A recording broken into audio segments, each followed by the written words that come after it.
आज विपदा है, सबको शांत रहियो सब। बाढ़ वाली और आग, बाढ़ से भी ज्यादा खतरनाक विपदा है आग। बाढ़ में हो सकता है कि हम थोड़े देर के लिए कुछ सामान बचा लें, आदमी बचा लें, लेकिन आग का कोई पता नहीं होता। बाढ़ लगता है कि आ रहा है, या हमें अल्टरनेट मिलती है, या कोई बांध टूट गया तभी हम खत्म हो जाते हैं। एट्रेंडम रात में सोए हुए हैं, बांध टूट गई। सरकार को गर्मी महीने में खास तौर पर एक तो अग्निशामक जो व्यवस्था है पंचायत स्तर पर उसको करनी चाहिए, ब्लॉक स्तर पे नहीं। कम्युनिकेशन है, स्तर पे भी नहीं है सर। कम्युनिकेशन है, चीजें है इसको।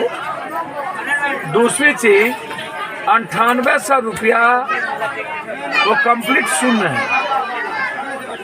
एक घर में ना तो घर बचता है, ना अनाज बचता है, ना उसके कमाई के पैसे बचते हैं, ना कपड़े बचते हैं, ना कोई उम्मीद बचता है। तो सरकार को चाहिए कम से कम जहां कहीं भी आग लगती हो तुरंत इमीडिएट हर परिस्थिति में 1 लाख रुपया प्रत्येक परिवार को मिले। मृतक को उन्होंने 4 लाख का चेक दे दिया, लेकिन 9800 रुपया जिसका मशीन जल गया, मोटरसाइकिल जल गया, साइकिल जल गया, पूरी घर जल गई, खसी जल गया, भैंस जल गया, गाय जल गए, बाछे जल गए, मतलब हर तरह की उम्मीदें उनकी समाप्त हो गई।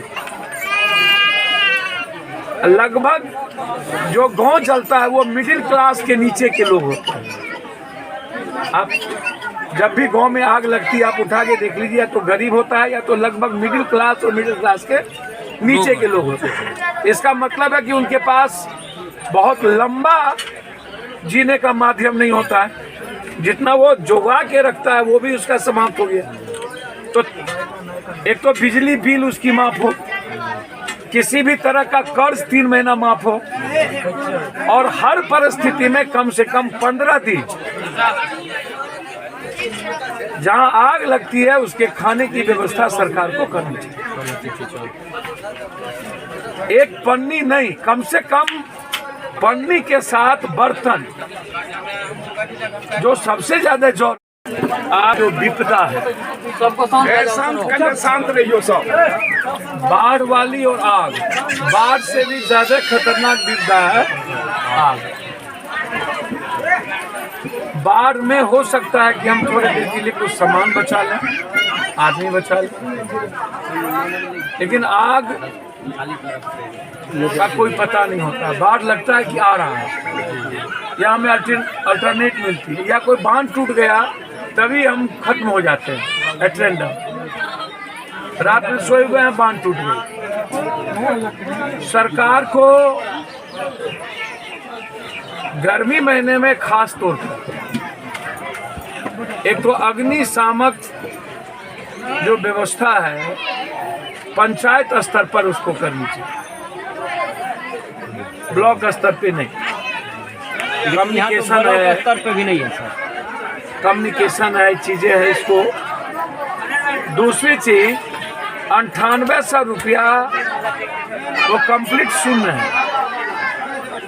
एक घर में ना तो घर बचता है, ना अनाज बचता है, ना उसके कमाई के पैसे बचते हैं, ना कपड़े बचते हैं, ना कोई उम्मीद बचती है। तो सरकार को चाहिए कम से कम जहां कहीं भी आग लगती हो तुरंत इमीडिएट हर परिस्थिति में 1 लाख रुपया प्रत्येक परिवार को मिले। मृतक को उन्होंने 4 लाख का चेक दे दिया, लेकिन 9800 रुपया जिसका मशीन जल गया, मोटरसाइकिल जल गया, साइकिल जल गया, पूरी घर जल गई, खसी जल गया, भैंस जल गया, गाय जल गए, बाछे जल गए, मतलब हर तरह की उम्मीदें उनकी समाप्त हो गई। लगभग जो गांव चलता है वो मिडिल क्लास के नीचे के लोग होते हैं। आप जब भी गांव में आग लगती है आप उठा के देख लीजिए, या तो गरीब होता है या तो लगभग मिडिल क्लास और मिडिल क्लास के नीचे के लोग होते हैं। इसका मतलब है कि उनके पास बहुत लंबा जीने का माध्यम नहीं होता है, जितना वो जोगा के रखता है वो भी उसका समाप्त हो गया। तो एक तो बिजली बिल उसकी माफ हो, किसी भी तरह का कर्ज 3 महीना माफ हो, और हर परिस्थिति में कम से कम 15 दिन जहां आग लगती है उसके खाने की व्यवस्था सरकार को करनी चाहिए। एक पन्नी नहीं, कम से कम पन्नी के साथ बर्तन, जो सबसे ज्यादा जो